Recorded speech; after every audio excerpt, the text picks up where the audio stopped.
مش كل اللي شكله بيضحك قلبه بسيط، ومش كل اللي لابس ألوان عايش هزار. في طائر صغير عايش بين الموج والبرد، الناس سمته مهرج البحر. النهاردة أنا هحكي لك عن طائر البافن، الطائر اللي شكله خفيف بس قلبه مليان وفا. تعال اما احكي لك حكايته. طائر البافن مش بس شكله مميز، ده كمان ذكي بطريقته.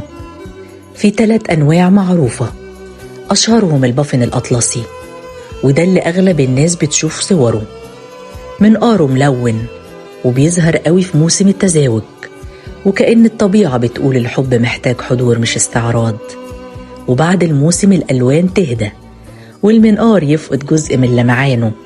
البافن عنده لسان وأوتار في فكه تخليه يمسك أكتر من 10 سمكات صغيرة في نفس الوقت من غير ما تقع، كأنه بيجمع رزق العيلة كله في مشوار واحد. العش مش على شجر، العش بيبقى حفرة في الأرض بعيد عن العيون وهادية، كأن الخصوصية عنده أمان. البافن مش طير عشوائي، هو لما بيختار بيلتزم. من الطيور القليلة اللي بتعيش مع شريك واحد طول العمر، بيسافر شهور في البحر ويرجع كل سنة لنفس المكان ونفس العش، ويدور وسط آلاف الطيور على نفس الشريك، لا نسيان ولا بديل. ولما يرجعوا لبعض مفيش صخب ولا استعراض، بس لمسة منقار لمنقار ونظرة هادية، كأنهم بيقولوا لسه هنا ولسه لبعض. الحب عنده مش إحساس لحظة، الحب شغل ومسؤولية.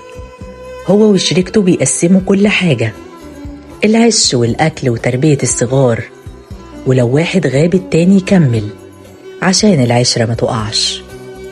الوفا مش محتاج عقل كبير ولا وعود كتيرة، الوفا محتاج نية ثابتة. لما طير يعرف يرجع لنفس القلب كل سنة من غير ما يتلخبط، يبقى الإنسان لو خان ما يقدرش يقول ما كنتش عارف.